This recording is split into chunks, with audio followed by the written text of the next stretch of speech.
Assalamualaikum warahmatullahi wabarakatuh. Perkenalkan, nama saya Sagita Sari dari kelas ASP 2A semester 2. Pada kesempatan kali ini saya akan mempresentasikan jawaban ujian tengah semester mata kuliah Pengelolaan Keuangan Negara dan Daerah. Baik, langsung saja saya masuk ke pembahasan soal yang pertama. Soal yang pertama, pengertian keuangan daerah. Menurut Undang-Undang Nomor 17 Tahun 2003, keuangan negara adalah semua hak dan kewajiban negara yang dapat dinilai dengan uang serta segala sesuatu berupa uang maupun barang yang dapat dijadikan milik negara.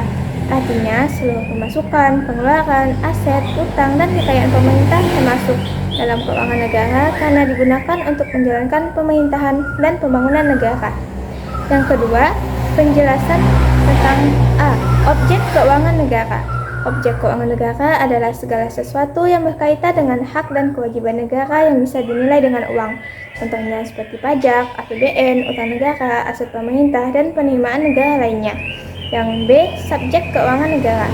Subjek keuangan negara adalah pihak-pihak yang mempunyai kewenangan mengelola keuangan negara. Contohnya Presiden, Menteri Keuangan, Menteri Lembaga, Gubernur, Bupati, Wali Kota, dan Bendahara Negara. Yang C, proses terbentuknya keuangan negara.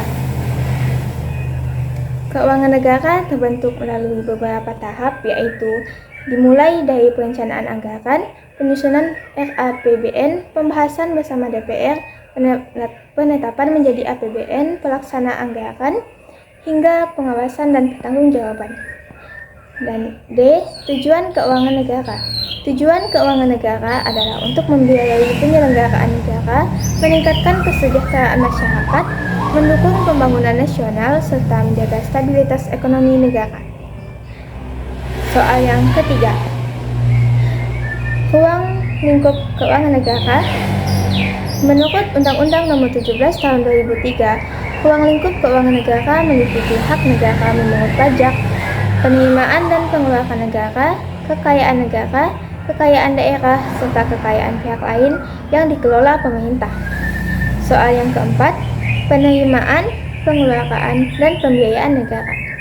Untuk penerimaan negara adalah seluruh uang yang masuk ke kas negara, misalnya pajak, bea cukai, dan penerimaan negara bukan pajak. Untuk pengeluaran negara adalah uang yang digunakan untuk kebutuhan negara seperti pembangunan jalan, pembayaran gaji karyawan negeri, bantuan sosial, dan pendidikan. Untuk pembiayaan negara merupakan transaksi untuk menutup defisit anggaran, contohnya pinjaman luar negeri dan penerbitan obligasi negara. Soal yang kelima, bidang keuangan negara. Bidang keuangan negara meliputi perpajakan, penganggaran, pembendaharaan negara, pemeriksaan keuangan, dan pengelolaan kekayaan negara.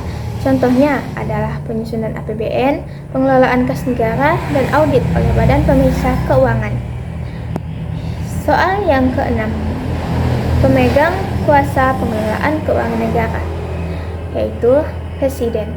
Presiden merupakan pemegang kekuasaan tertinggi dalam pengelolaan keuangan negara. Kemudian, Presiden memberikan kuasa kepada Menteri Keuangan sebagai pengelola fiskal dan bendahara umum negara. Setelah itu, diteruskan kepada menteri atau pimpinan lembaga, lalu kepada kuasa pengguna anggaran. Berikut penjelasan alur secara singkat. Alurnya dimulai dari Presiden, kemudian Menteri Keuangan, lalu menteri atau pimpinan lembaga. Selanjutnya, kuasa pengguna anggaran, dan terakhir pelaksana kegiatan. Soal yang ketujuh, Undang-Undang Kebijakan Moneter.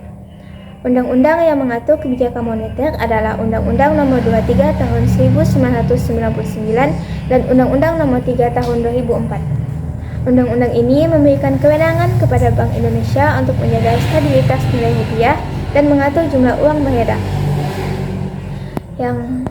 Soal yang ke-8, hubungan subjek pengelola keuangan negara. Hubungan subjek pengelola keuangan negara dimulai dari Presiden sebagai pemegang kekuasaan tertinggi, kemudian Menteri Keuangan sebagai pengelola fiskal, lalu Menteri atau pimpinan lembaga sebagai pengguna anggaran, dan pemerintah daerah sebagai pengelola keuangan daerah. Soal yang ke-9, paradigma baru pengelolaan keuangan negara.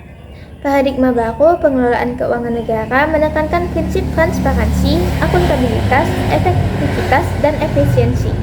Saat ini, pengelolaan keuangan negara sudah menggunakan sistem berbasis kinerja atau performance-based budgeting sehingga penggunaan anggaran lebih terarah dan dapat dipertanggungjawabkan.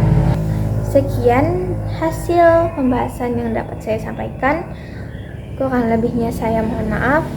Saya akhiri. Wassalamualaikum warahmatullahi wabarakatuh.